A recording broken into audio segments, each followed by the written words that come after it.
downward dog or pigeon pose. Welcome to Simplified Sparky Marketing. It's a Saturday. I recording this podcast, jumping the gun. I'm just going to throw this podcast out as an additional extra because I can. So I have a lot of issues with my back, my knees, my shoulders, everything. It's from sporting injuries. It's from work. It's from everything, posture, everything. So I'm in agony. A few weeks ago, I was trawling Instagram and this dude popped up, and it was actually Zach Lomax, for you NRL heads out there, was in the video and he was doing stretches with this guy. And I was like, interesting, because Zach Lomax is top of the media at the moment with his contract sagas with Parramatta and Melbourne. And I went down a rabbit hole of this guy's page and his stretches and stuff like that. And I was like, fuck, this is sick. So I went along a journey of looking at his profile, seeing what he did, and I clicked on a link to his product, which was basically stretches. And it's quite clever. He had it laid out that, you know, if you wanted stretches for your groin, it was X amounts, lower back was X amounts. They're all about $200. But the Kingpin stretch program of them all was $250 or something like that. So I put a booking reminder on it, or a bookmark on it, and I was like, I'm going to get that. So yesterday, I was like, right, pull the trigger on it, and got it, because I was like, great, this will be easy. I'll just have to jump onto a presumed app that I just go through these stretches, and I can, you know, put my phone on the floor, put it wherever, and follow the stretches. Brilliant. So I purchased the program, and I kind of waited like a few minutes for anything to happen. I was like, oh, fuck, is this a scam? A few minutes later, I got an email, and it was like, get your product here kind of thing. So I clicked on the link, and then it brought me to a page where there was link after link after link after link after link. Like, we're talking 15 links, each linked to each stretch, like each portion of the body, like hips, groins, whatever. So I clicked on it, and then it brought me back to his landing page where it said to purchase. So I had my email and name in there. So you hit purchase.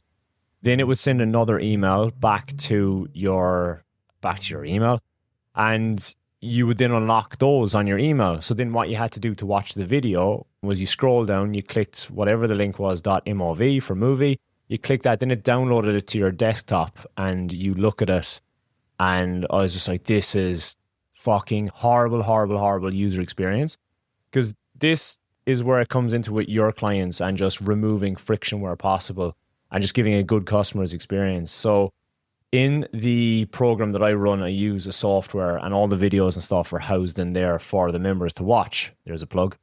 And that means that they can go into the levels and look at the respective videos. And they don't imagine if my stuff was delivered and they got pinged an email where they got sent the link, then they had to download the video to their own desktop or phone, then click on that and then use it.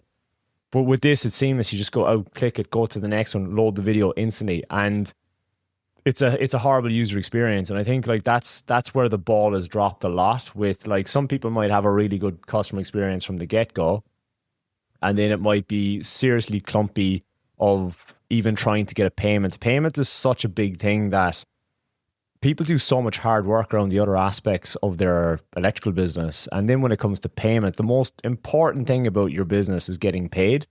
And you create friction. You don't do things like have a system where they can click on a link to get paid, give them information of how they can transfer, or they can use Pay ID, which is seamless. It's quick. It's free. They don't have any card payment on it. So if there's anyone umming and ahhing about card fees, you can then go, look, you can use Pay ID. And if you don't have Pay ID or the ability, most banks have it now, I think some banks may not, that you are making it easier for them to make that the easiest process in your business, is having the ability for them to pay you rapidly, to give them no excuses to get that paid on time immediately.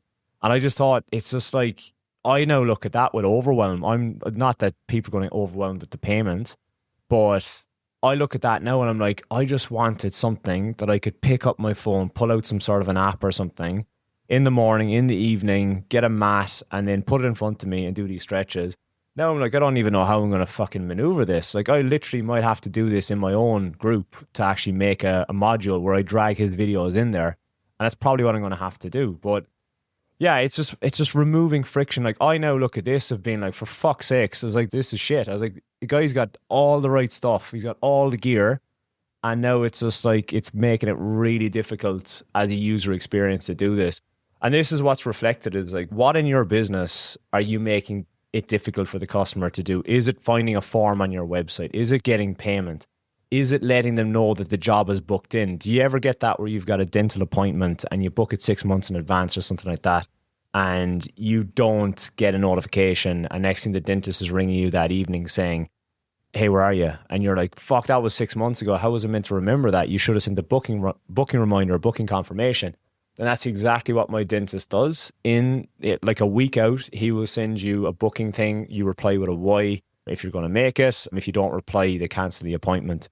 And having little things and systems in your business like that, like I guarantee you a lot of you guys listening to this are not even using the likes of ServiceMate sending a booking reminder, booking confirmation, which you can easily set up in the back end to let the clients know. Like a day out, they get a text and they get an email saying the job is ready to go, let's book in.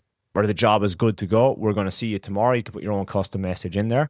But yeah, it's all about removing friction and making the customer experience and your journey with your customer 100%. And that's something I spoke about on the live session with the members this week. Was we went through the review, my full review process, and it was awesome because I got a review the next day to rub it in, and two of the other guys got reviews as well, and we posted them up inside the group. And that is what it's about, is like I went through each star is earned. It isn't just you get 5 stars for doing a good job. If you've started off badly, you've had a bad interaction with them, they haven't fully understood what you're talking about, but they still go ahead with the job, and you're hoping just doing a good job is going to get you that review, think again. Like there's the stars are earned from the very moment that phone call is picked up or the email is responded to. That's where you earn star 1. And then star 2, 3, 4, 5, they're all basically earned along the journey. And it takes ticking each one of those 5 stars to get consistent Google reviews. But that was my mini rant about Omate's way of laying out his program. Just super friction everywhere. Needs a bit of WD-40. That's it from me. That's a random podcast I'm just going to throw out there because I can. And have a great weekend. And any other links you need from me are underneath.